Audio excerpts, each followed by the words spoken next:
Jangan ngomong doang. Tunjukkan tanggal 18. Kesimpulannya, tangkap, adili, gantung. Kita sama-sama Jokowi. Assalamualaikum warahmatullahi wabarakatuh. Teman-teman, kembali lagi di channel YouTube saya, Khairun Imam. Nah, seperti yang teman-teman lihat di video awal tadi, para pembenci Presiden Jokowi katanya ingin mengadili, ingin memenjarakan, dan juga ingin menggantung Presiden Jokowi. Saya tuh bingung teman-teman ya. Apakah manusia yang paling sempurna, yang baik di mata mereka hanyalah Anies Baswedan? Sehingga semua orang atau pemimpin-pemimpin di negeri ini tidak ada yang baik di mata mereka. Ini doktrin apa ini? Prabowo salah di mata mereka, katanya salah memilih menteri. Belum bekerja sudah dijudge sebagai menteri korup, menteri ini, menteri itu.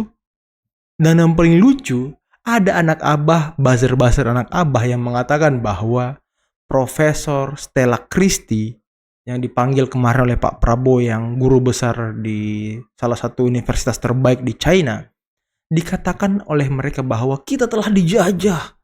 Cindo sudah jadi menteri. Cindo jadi menteri. Hei, apa kabar capres pilihan kalian kemarin? Apakah capres pilihan kalian dan capres yang kalian dukung itu murni darah Indonesia? Hah? Coba kalian introspeksi dulu gitu. Coba introspeksi dulu, baru ngata-ngatain orang lain.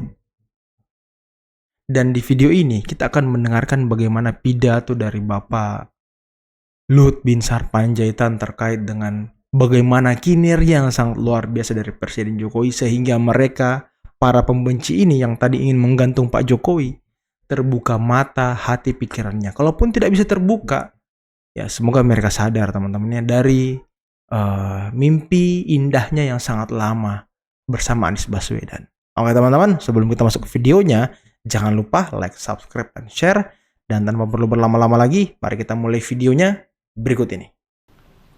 Presiden yang saya hormati, izinkan saya melaporkan arti pentingnya acara kita hari ini. Ini betul-betul memang penting. Jadi Pak Erlangga suruh saya pidato lagi Pak, padahal sebenarnya janjian kita udah dia saja Pak. Ini produksi komersial pabrik bahan anoda lithium baterai dari PT BTR New Energy Material. Tadi sudah dilaporkan oleh Pak Erlangga, proyek ini dibangun hanya 10 bulan dari sejak perjanjian investasi ditandatangani Bapak Presiden di Tiongkok pada 2023 Oktober. Hari ini diresmikan. Dan ini sebenarnya merupakan satu ekosistem yang kita bangun, dan jadi kita makin yakin Pak Presiden dengan ekosistem yang sudah terbangun ini, Indonesia tidak bisa diabaikan lagi dari mana-mana. Dan ini saya kira yang coba dicontoh banyak negara sekarang ini. Tapi kita memang harus konsisten dalam dua hal.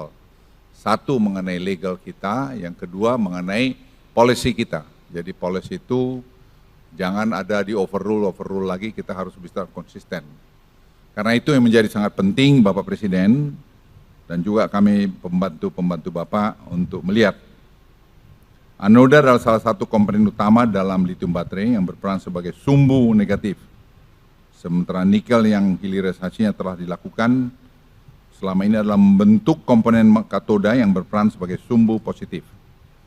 Jadi tidak bisa karena kita juga masalah tarif ke Amerika tuh kita sudah dapat 25%, sehingga Amerika pun menjadi melihat bahwa Indonesia itu menjadi tempat ini menjadi import mereka yang terbaik.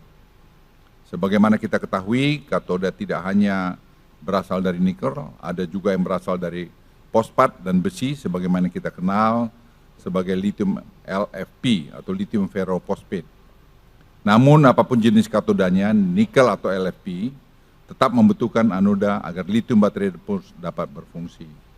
Dan ini sangat penting, sekali lagi Bapak Presiden kami laporkan, yang berkali-kali Bapak arahkan kita membangun ekosistem, ini bagian daripada ekosistem yang kita bangun.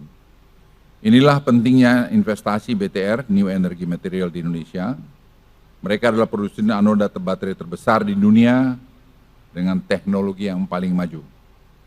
Pabrik yang akan Bapak resmikan saat ini memiliki kapasitas 80.000 ton yang cukup untuk membuat 1,5 juta mobil listrik. Dan pada awal kuartal 4 tahun ini mereka juga mulai membangun fase kedua dan akan selesai 1 Maret 2025. Dan total kapasitas 160.000 ton. Dengan kapasitas ini Indonesia akan menjadi produsen anoda baterai nomor 2 terbesar di dunia. Dan pabrik ini menjadi yang terbesar di dunia sebagai pembanding pada Bapak saja. Jepang hanya memiliki kapasitas produksi anoda sebesar 10.000 ton. Dan Korea Selatan hanya 40.000 ton. Sementara itu pabrik terbesar di Tiongkok saat ini kapasitasnya adalah 100.000 ton.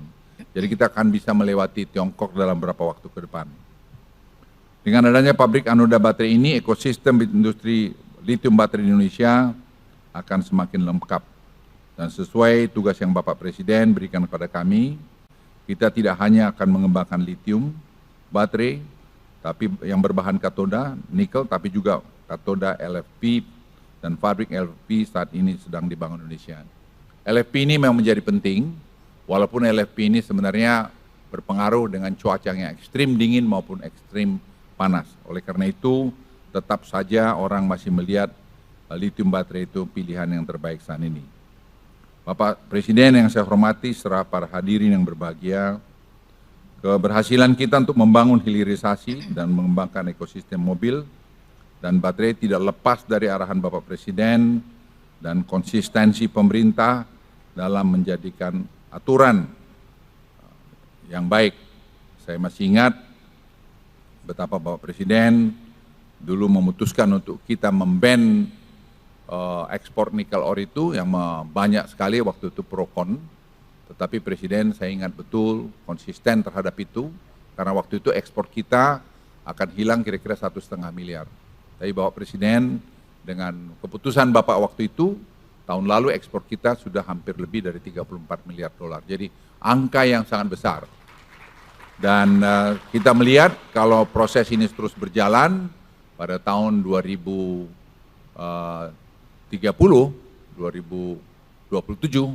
kita akan meningkatkan sampai 30 miliar dolar ekspor kita dari hilirisasi ini. Dan ini saya kira akan membuat Indonesia menjadi ekonominya menjadi tambah penting. Kredibilitas ini menjadi penting karena ini akan menjadi dasar kepercayaan bagi investor. Kita tidak dapat bersaing lagi dengan negara-negara tetangga hanya sekedar mengandalkan insentif. Tidak hanya insentif, tetapi kredibilitas dan kepercayaan menjadi faktor kunci yang harus kita pertahankan.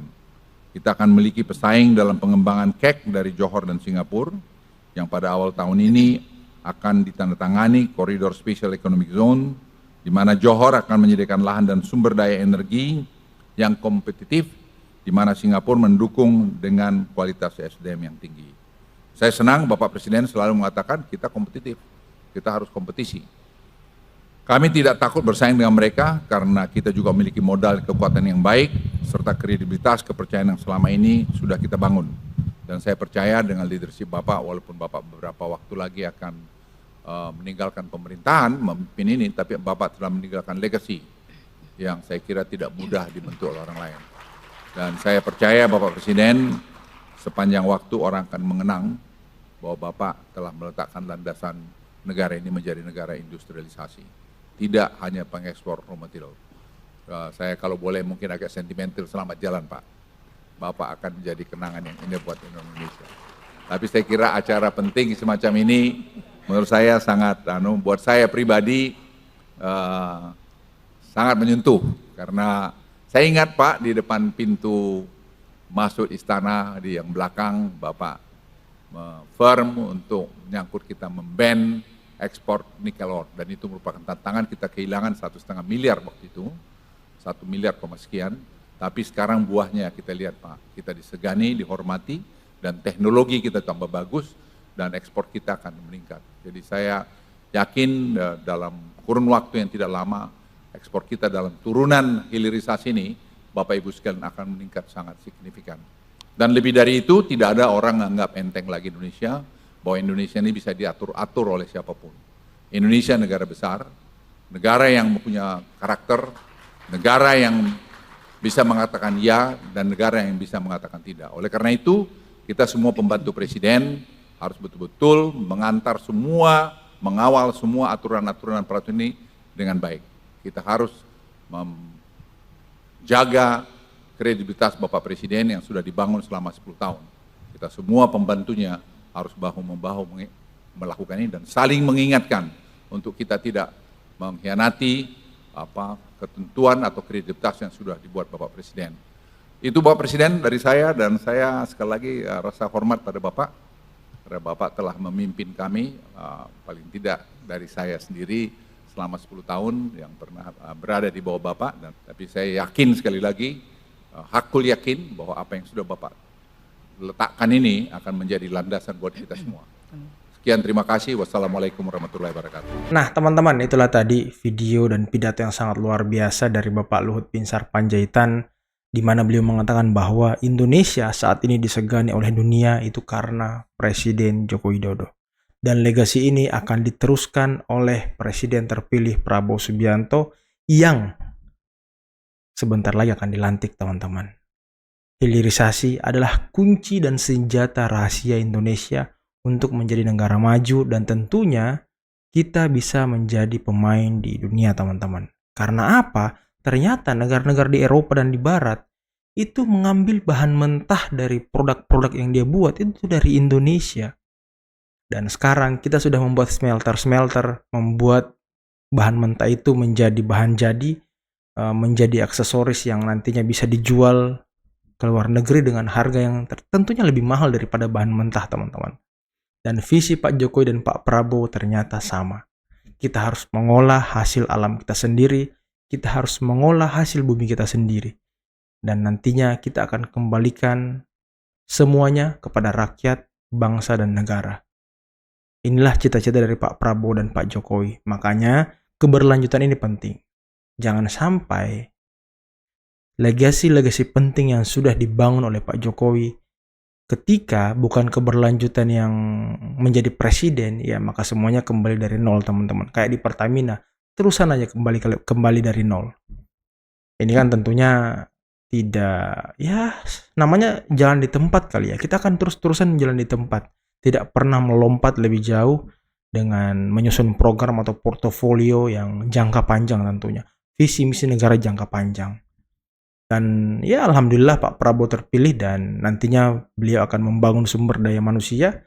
Pak Jokowi sudah membangun infrastruktur, tentunya Pak Prabowo akan siap membangun sumber daya manusia agar kita punya daya saing di dunia internasional. Kita punya generasi-generasi penerus bangsa yang sangat luar biasa. Kita punya generasi emas yang akan membawa Indonesia emas 2045. Oke teman-teman, mungkin cukup sekian dulu video kali ini. Jangan lupa like, subscribe, dan share videonya. Akhir kata, billahi taufiq wal hidayah. Wassalamualaikum warahmatullahi wabarakatuh. Bye-bye.